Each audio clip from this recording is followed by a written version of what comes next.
Hello everyone. Last lecture में हमने page layout में सेंड टू बैक तक देखा था। नेक्स्ट आता है टेक्स्ट रैपिंग। मैंने बोला था ये बहुत इंपॉर्टेंट ऑप्शन है, इसको ध्यान से देखना ज़रूरी है। इसमें टेक्स्ट रैपिंग करता क्या है, तो यहाँ पर डायग्राम में भी आपको दिखाएगा ये।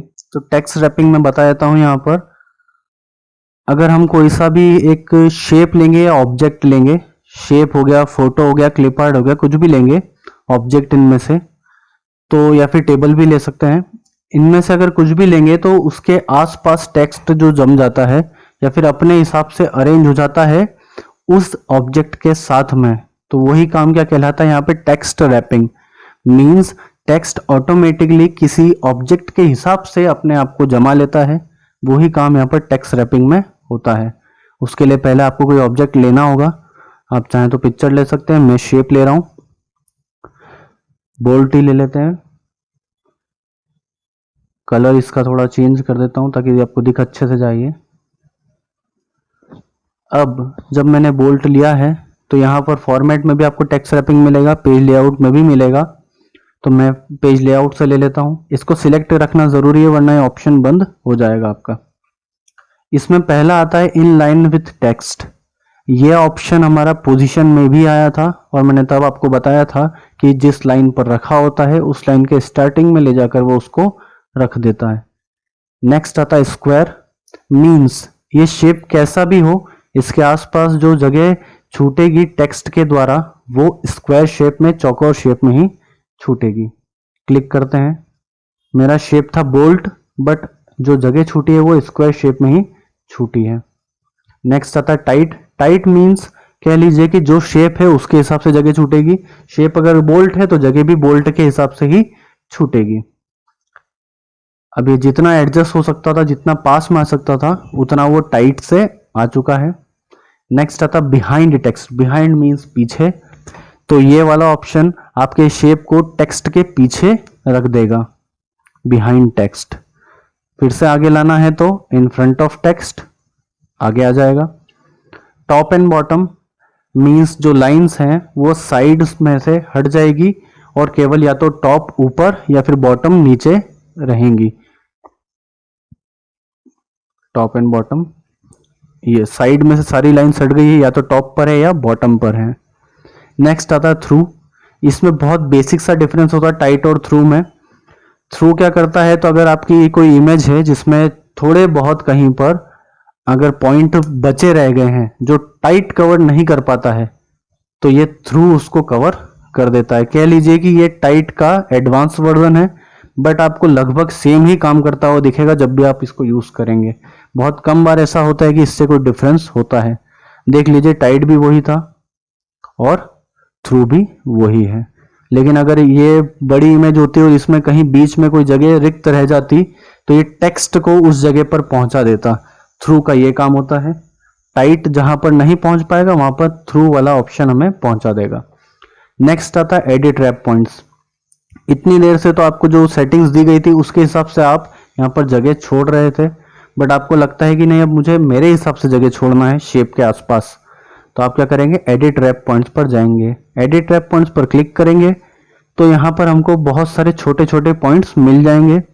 इन पॉइंट्स को आप या तो बाहर की तरफ खींचेंगे या फिर अंदर की तरफ। जहां आपको लगता है मैं बाहर की तरफ लेकर जाता हूं, जितना दूर तक ले जाऊंगा उतनी जगह यहाँ पर खाली हो जाएगी। ये वाले पॉइंट को भी इधर खींच लेता हूं मैं।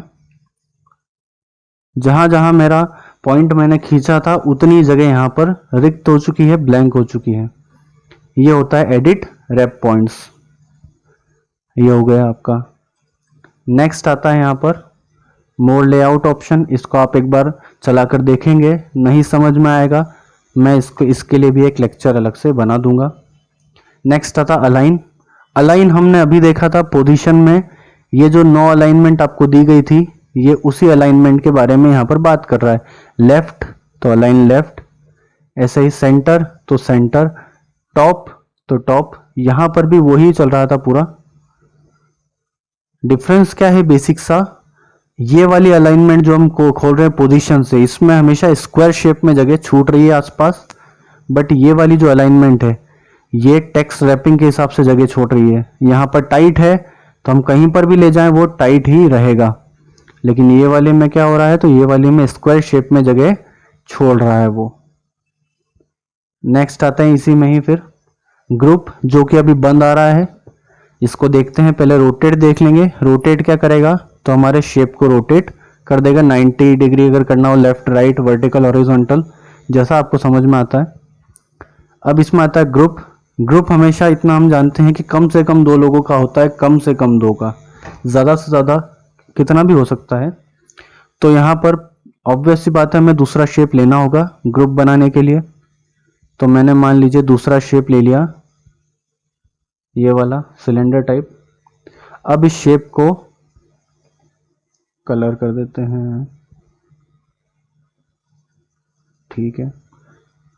अब ग्रुप अभी भी ओपन नहीं हुआ है आपका, क्यों? क्योंकि अगर यहाँ पे 2 से ज़्यादा शेप होते, मान लीजिए यहाँ पर 5 शेप होते और आपको उन 5 में से केवल 2 का ही ग्रुप बनाना होता, तो ये ग्रुप ऑप्शन से नहीं बन पाता। तो आपको क्या करना होगा, पहले उन 5 में से केवल 2 जिनका मुझे ग्रुप बनाना है उसको सिलेक्ट करना होगा, तब ये ग्रुप का ऑप्शन यहाँ पर खुलेगा। तो अभी मेरे पास तो 2 ही हैं, तो मैं दोनों को साथ में सिलेक्ट करूँगा। ये मैंने प्रीवियस लेक्चर में बताया था सिलेक्ट करना। आप होम में जाएंगे, यहाँ पर सिलेक्ट ऑब्जेक्ट का ऑप्शन मिलेगा, इसको लेकर एक बॉक्स ड्रॉ कर लेंगे आसपास इनके, और जैसे ही छोड़ेंगे वो दोनों जो भी शेप उस बॉक्स के अंदर आए वो सिलेक्ट हो गए। अभी मेरे दोनों शेप आ गए थे इसलिए वो सिलेक्ट हो गए। एक और क्या तरीका था, तो एक शेप को सिलेक्ट करिए, कंप्यूटर के अपने कीबोर्ड पर कंट्रोल प्रेस करके रखना है और दूसरे शेप पर क्लिक कर देना है। उससे क्या होगा, दोनों शेप सिलेक्ट हो जाएंगे। ऐसे कंट्रोल प्रेस करके रखना है आपको, और जहां जहां क्लिक करेंगे वो शेप सिलेक्ट हो जाएगा। ये और आसान तरीका है, कंट्रोल इधर कीबोर्ड पर दबा कर रखिए और शेप सिलेक्ट करते जाइए, आपके जो जो आपकी चॉइस का होगा वो सिलेक्ट हो जाएगा। अब हम देखेंगे ग्रुप का ऑप्शन ओपन हो गया है। अब तो यहां से कर देंगे ग्रुप, तो क्या होगा, ये दोनों एक ग्रुप में आ जाएंगे। तो ये मूव भी एक साथ होंगे और ये रिसाइज भी एक ही साथ होंगे और डिलीट भी एक साथ हो जाएंगे। ये हो गया आपका पेज लेआउट कंप्लीट। अब नेक्स्ट आता है रेफरेंस। रेफरेंस क्या होता है यहाँ पर, तो वो हम नेक्स्ट लेक्चर में देखेंगे। इस लेक्चर में पेज लेआउट तक देख लिया है हमने। अब नेक्स्ट लेक्चर आएगा रेफरेंस का। Thank you.